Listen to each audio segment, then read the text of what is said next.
Bonsoir, je suis Cédric Bretonnière, je suis praticien hospitalier au CHU de Nantes dans le service de pneumologie du professeur Blanc. Je travaille à l'unité des soins intensifs sous la responsabilité du docteur Sandrine Jaffré. Je suis également conseiller ordinal titulaire au Conseil de l'Ordre au niveau du département de la Loire-Atlantique. Quelques mots en vidéo pour discuter de l'équipement de protection individuelle que les médecins pourraient être amenés à utiliser, et notamment les protections respiratoires pour les masques chirurgicaux ou les masques FFP2. Et ça pour répondre de façon aussi pragmatique que possible aux questions que peuvent se poser les confrères en ville ou dans d'autres établissements de santé que le CHU dans lequel je travaille. Alors bien sûr, ces questions surviennent dans le contexte de la pandémie SARS-CoV-2 ou Covid-19. Qu'est-ce qu'on sait de cette infection et des mesures barrières? Finalement, il faut être humble.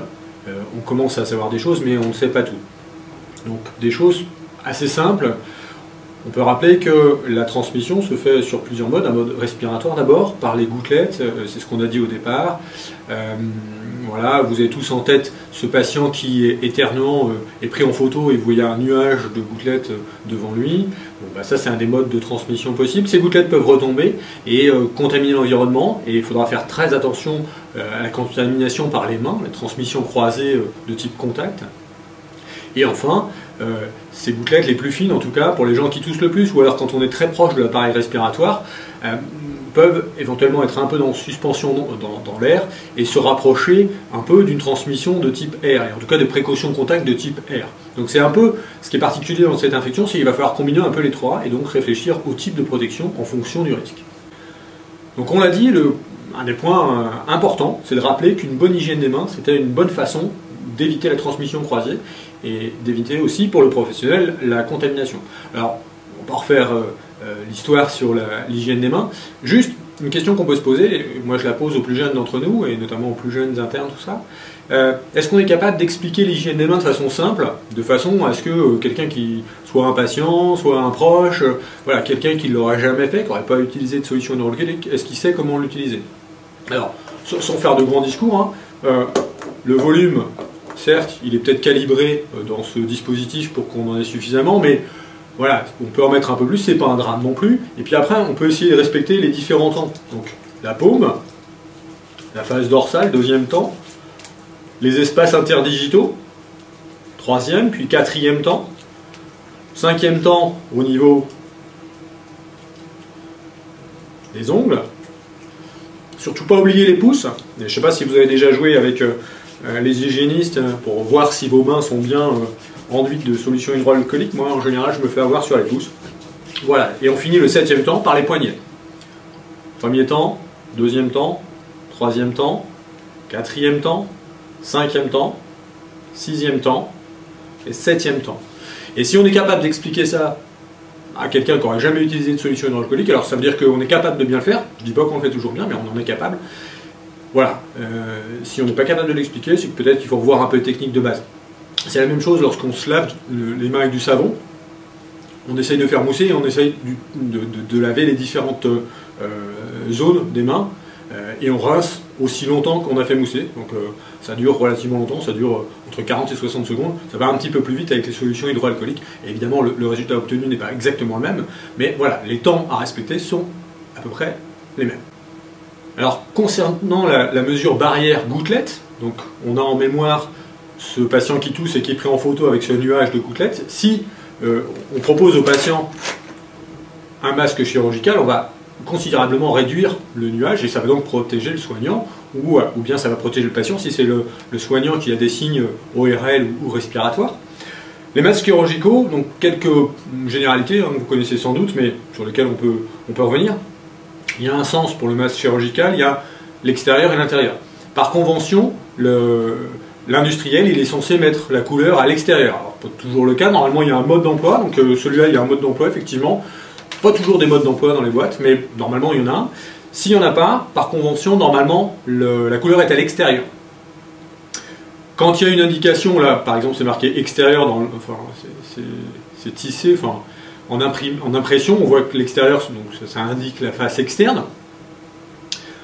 Cet hiver, nous avions des masques qui étaient tout blancs, sans indication particulière, sans mode d'emploi. Et les collègues de l'hygiène nous avaient dit, vous voyez comment c'est plissé, si vous tirez dessus, vous voyez, finalement ça indique un sens. Alors, d'un point de vue transmission virale, ça n'a pas un impact majeur, puisque le patient, si c'est lui qui tousse, à qui on met un masque, ou alors si on veut se prémunir de quelqu'un qui tousse, ça veut bien dire qu'on se prémunit dans les deux sens finalement, et qu'en termes de risque viral, ça ne change pas grand-chose. Par contre, il y a au moins 3 raisons pour lesquelles c'est intéressant de le mettre dans le bon sens, c'est que certains sont imperméables, avec un côté imperméable qu'on n'a pas envie d'avoir trop près du visage. Certains sont hypoallergéniques, donc du coup, ça veut dire que si on le garde plusieurs heures sur le visage, il vaut peut-être mieux avoir la face qui gratte le moins sur le côté du visage. Et enfin, certains, ça n'a pas un intérêt majeur en santé, mais enfin, pour les gens qui travaillent avec des masques dans l'industrie ou dans la chimie, parfois les professionnels sont exposés à de la poussière et les masques sont électrostatiques. Et donc, il vaut mieux avoir la face électrostatique qui retient les poussières à l'extérieur plutôt que d'avoir les poussières en face du visage. Alors, une fois qu'on a identifié la face interne et la face externe du masque, il va falloir le placer sur son visage. Encore une fois, les mains sont potentiellement vecteurs. Donc, avant toute manipulation au niveau de mon visage, j'ai sécurisé mes mains en faisant une hygiène des mains avec la solution hydroalcoolique. Cela étant, je prends le masque et puis je vais l'appliquer sur mon visage.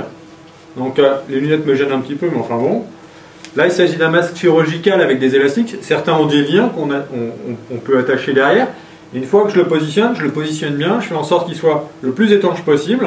Voilà, là il est bien passé, c'est bon, je n'y touche plus. Je n'y touche plus. C'est-à-dire que, voilà, mes mains sont propres, étaient propres, j'ai placé mon masque, peut-être que moi-même je suis malade et je suis asymptomatique, je refais une hygiène des mains, et voilà, le masque, le dispositif est placé. Alors, ce qu'il ne faut pas faire avec un masque en place, et que l'on voit malheureusement trop souvent, c'est des gens qui manipulent le masque. Alors, pourquoi ça n'a pas de sens? Bon. Si je manipule mon masque, je le mets comme ça, je le remets, je l'enlève, etc. Je le remets, je le réadapte. Ça n'a aucun sens.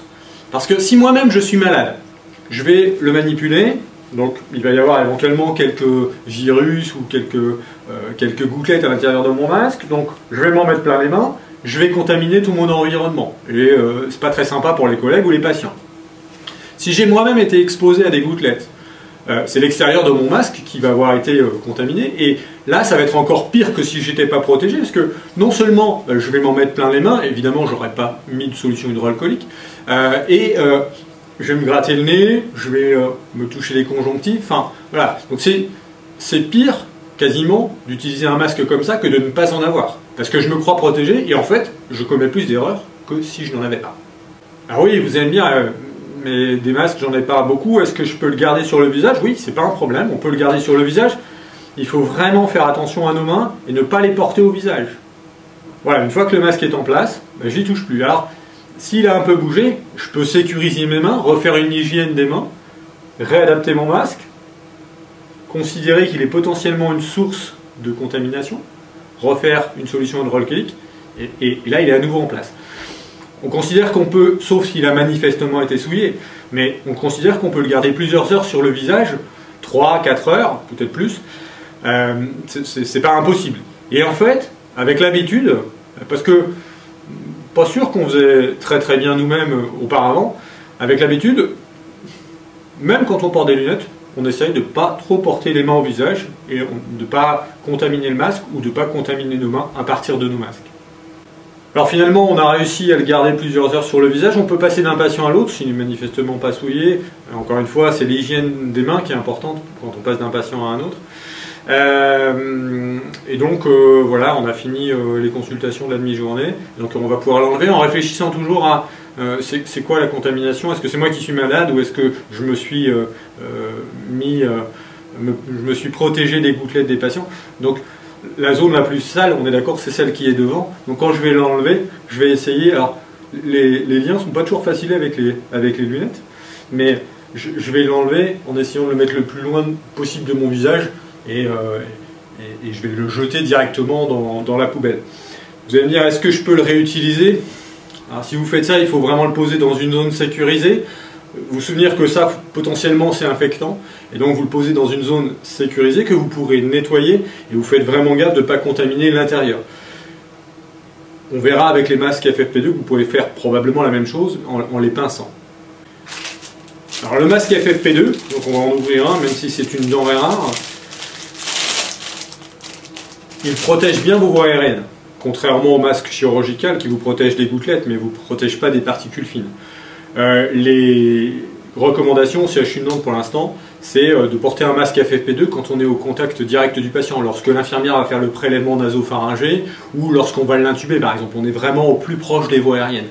C'est également le cas lorsque le patient est en réanimation et qu'il est ventilé, et s'il y a un risque de déconnexion sur le circuit, on va être directement en contact avec les voies aériennes du patient. Donc dans ces cas-là, on met un masque FFP2. Donc le masque FFP2 il n'est pas forcément très facile à mettre parce que il faut bien mettre les élastiques pour qu'il y en ait un qui aille vers le haut et un qui aille vers le bas. Donc les lunettes, pas forcément aidant. Donc je vais essayer de mettre voilà, un élastique comme ça, un élastique comme ça. Je vais bien l'adapter. C'est la même chose que pour le masque chirurgical, sauf que vous voyez que c'est beaucoup plus étanche. Et puis je vais réaliser un fit test pour essayer de montrer qu'il est bien adapté. Donc vous voyez, quand j'inspire, il se déprime quand j'inspire. Une autre façon assez simple de vérifier qu'il est bien en place, c'est que quand je respire, je ne dois pas avoir de buée sur mes lunettes. Parce que sinon ça veut dire qu'il y a des fuites. Voilà, le masque, c'est comme le masque chirurgical, je peux tout à fait le garder en place. C'est même plutôt recommandé parce que c'est quand même une denrée rare. Même chose que pour le masque chirurgical, je ne dois pas le toucher. Mes mains ne doivent pas venir vers mon visage. À moins d'être sécurisé avec une solution hydroalcoolique avant et après. Pour la même chose, c'est la même chose que pour le masque chirurgical. Je peux éventuellement l'enlever pour peut-être m'en resservir. Pour autant, il faut vraiment faire gaffe parce que la zone contaminante, c'est celle-là. Donc je l'éloigne de mon visage. Et si vraiment je veux le garder pour le remettre tout à l'heure, ben, je fais vraiment attention de ne pas contaminer l'intérieur. Et puis je le mets dans une zone où je vais pouvoir le poser, mais cette zone elle sera potentiellement contaminée, il faudra que je la décontamine après avec un produit, enfin un surfanette ou quelque chose comme ça. Alors les collègues nous interrogent aussi sur la protection des yeux. Clairement, les lunettes de vue, ça ne protège pas des gouttelettes dont on a parlé tout à l'heure. Vous voyez bien que voilà, cette zone-là, elle n'est pas bien protégée. Donc si je suis au plus près du patient, c'est-à-dire dans 1 mètre, 1,50 m du patient, et si lui-même ne porte pas de masque, il y a un risque que je sois exposé à des gouttelettes, et les conjonctives, c'est aussi une porte d'entrée potentielle pour le virus. Donc, si c'est possible, le mieux, c'est sans doute de retirer les lunettes, et puis quand on est dans une zone à risque, de mettre un équipement qui protège mieux. Enfin, vous voyez, sur les côtés, là, ça protège mieux. Il ne faut pas non plus que l'équipement soit un problème. C'est-à-dire que si j'essaye de mettre ça par-dessus mes lunettes de vue et que finalement l'ensemble se casse la figure, ben, j'ai tout faux.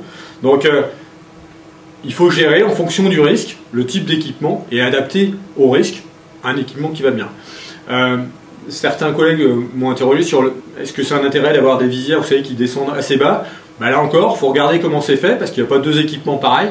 Et si j'ai un masque en dessous, s'il n'y a pas trop de risque que les gouttelettes ou les contaminations de type air remontent par le bas, pourquoi pas? Il est probable que de toute façon, il faudra s'adapter avec du matériel qui va évoluer au fil du temps, parce que les ressources vont changer, on n'arrivera pas à se procurer du matériel forcément toujours identique. Donc voilà, il faudra s'adapter et réfléchir à quel est le risque, du coup, quel matériel est-ce que j'utilise.